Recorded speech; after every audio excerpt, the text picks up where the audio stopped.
언어해법 특강 1권 문학편입니다. 언어해법 특강 문학편 교재 7쪽 해법 1부터 보겠습니다. 지문 읽기에 대한 내용인데요. 언어의 고득점을 받기 위해서는 지문 읽는 힘이 강해야 됩니다. 문학이든 비문학이든. 그래서 해법 1은 이 시 읽기에 대한 내용입니다. 시를 어떻게 읽어야 하느냐. 한마디로 시는 상황을 읽으라는 거예요.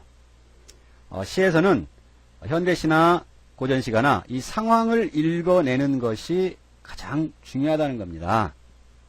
시에서는 뭘 읽어내는 게 가장 중요하다고요? 상황. 그러면 이 시에서 상황을 읽어내는 것이 쉬울까요? 어려울까요? 쉽다고 말하는 사람은 아마 시 문제를 잘 푸는 사람일 거예요.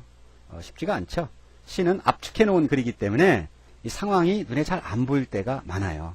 그래서 화자의 상황을 이해하면 시 이해의 절반은 끝난 것이나 다름없다 라고 말할 수 있을 정도로 상황 파악이 그만큼 중요하다는 겁니다. 시인은 작품 속에서 여러 가지 모습으로 나타나는데 시인이 작품 속에 취하는 이런 모습, 이걸 뭐라고 하냐면 이게 화자예요. 화자. 시인은 작품 속에서 여러 가지 다양한 화자로 나타나죠. 예를 들어서 화자가 이별의 상황에 처해 있거나 아니면은 고난 속에 놓여 있거나 아니면 화자가 심각한 갈등을 겪고 있거나 또는 어떤 이유로 해서 방황하고 있거나 임을 기다리고 있는 상황도 있고요. 자연 속에서 한가롭게 지내고 있는 상황 등 다양한 입장을 취합니다. 이것만이 있는 게 아니고 그 밖에 등등등등등 화자의 상황이 매우 많다는 거예요. 그래서 이와 같이 시적 화자가 놓여있는 이런 정서적, 사회적, 역사적 상황을 이해함으로써 이 상황을 이해함으로써 무엇을 알 수가 있냐면은 화자의 심리, 정서, 태도, 또 작품의 분위기, 주제 등을 파악할 수가 있다는 거예요. 그러니까 화자의 상황을 이해해야 시의 내용적인 요소를 정확히 알 수가 있다는 겁니다. 그래서 화자의 상황을 이해하기 위해서 먼저 이 시적 화자와 관련된 기본적인 사항 한두 가지를 확인해 둘 필요가 있는데요. 첫째, 이 화자가 작품 표면에 나로 직접 등장하느냐, 표면에 나타나지 있지 않느냐, 이걸 확인해 봐야 돼요. 자, 이거는 어려운 문제가 아니겠습니다. 눈만 크게 뜨고 바라보면 되겠죠? 시 본문에 나라는 사람이 나오면 화자가 표면에 또는 이 표면에는 겉으로라고도 말합니다. 화자가 겉으로 또는 표면에 나타나 있는 경우가 되는 거고, 나라는 사람이 나와 있지 않으면 표면에 나타나 있지 않는 게 되는 거예요. 그리고 두 번째, 이 나가 자신의 이야기를 하는지 아니면 시적 대상의 이야기를 전달하는 관찰자 입장을 취하고 있는지를 확인해 둘 필요가 있어요. 물론 표면에 나가 나와 있지 않은 경우는 화자겠죠.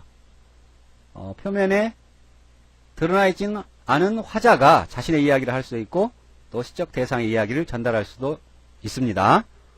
그래서 화자와 관련된 이와 같은 기본적인 사실이 뭐 엄청나게 중요해서가 아니라 이런 기본 좌표를 바탕으로 해서 화자의 상황을 파악해 나가자는 뜻입니다.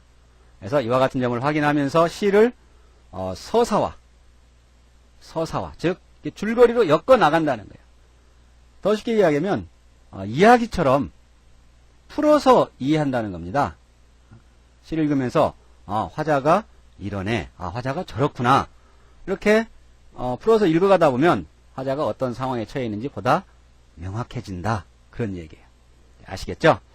자, 그래서 다시 한번 강조하지만 이 시험장에서 낯선 시 작품을 만났을 때 가장 먼저 해야 할 일은 뭐라고요? 가급적 빨리 상황을 파악하는 일이다. 1년을 읽고 곧바로 상황 파악이 이루어진다면 아주 좋은 일이겠다. 아마 문제 잘 풀 수 있을 겁니다. 시를 읽어가면서 이 시어의 함축적 의미 또는 표현상의 특징 등 다른 것은 신경 쓰라는 겁니까? 쓰지 말라는 겁니까?